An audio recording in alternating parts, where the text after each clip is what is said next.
Don't miss Mondays, because then you're uphill battle the rest of the week. Alarm clock or phone on the other side of the room, and set yourself a minimum goal of sessions you want to do, whether it's 3 or 4 or 5, and then you tick them off, and it's a slight sense of achievement when you've done it, but something you can chastise yourself about if you haven't.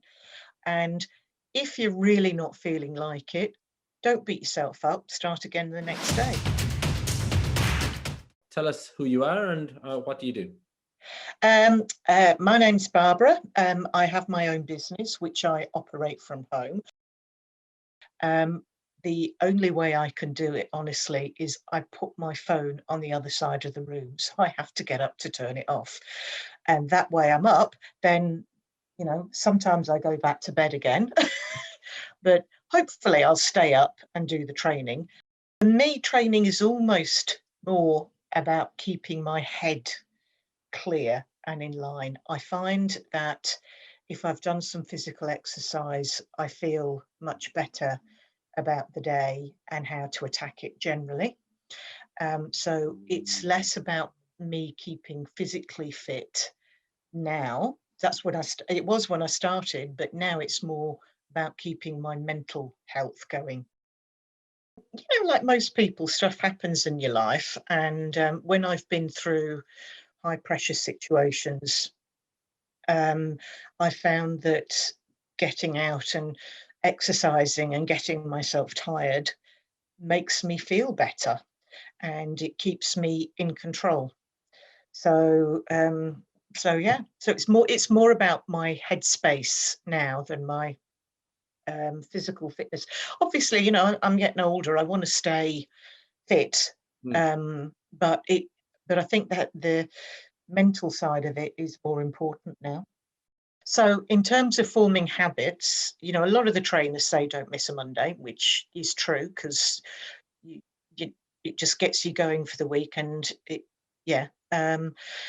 in terms of eating, I've learnt an awful lot more about food, and it's not just about cutting down calories, and it's more about food combining. So I understand more about food. I'm trying to eat more protein. I don't find it easy. And I'm trying to cut down on other things. So in terms of my knowledge about stuff, it's much better. And there is a level of accountability that I haven't had with other fitness training. If I miss something, someone will give me a call and say, what's happening, you okay? And that's nice. It's nice to feel part of something. One big change for me is about planning bigger goals. Before I started Own It Fit, I wanted to do a Tough Mudder, but I was terrified I was too old and I wasn't fit enough, and I didn't want to let other people in the team down. And you guys just gave me the confidence to do it, and I did it, and it wasn't that bad.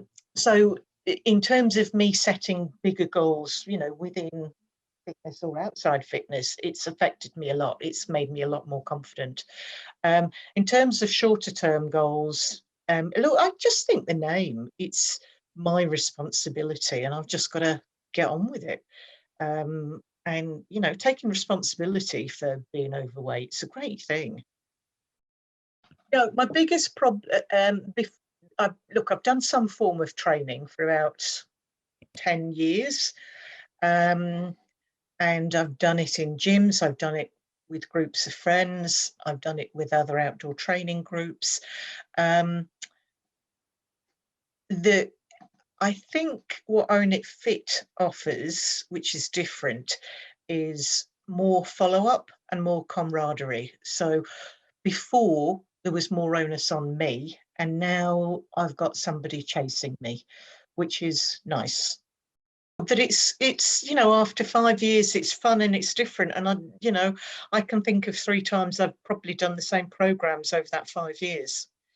Fabulous. So that reinvention and keeping things fresh is phenomenal. Be confident that you can do it, because you can. It's set up in bite-sized pieces for people to be able to do, and it stretches you, and that's a good thing. But don't go into it thinking you can't do it, because in a week or so you'll be doing it.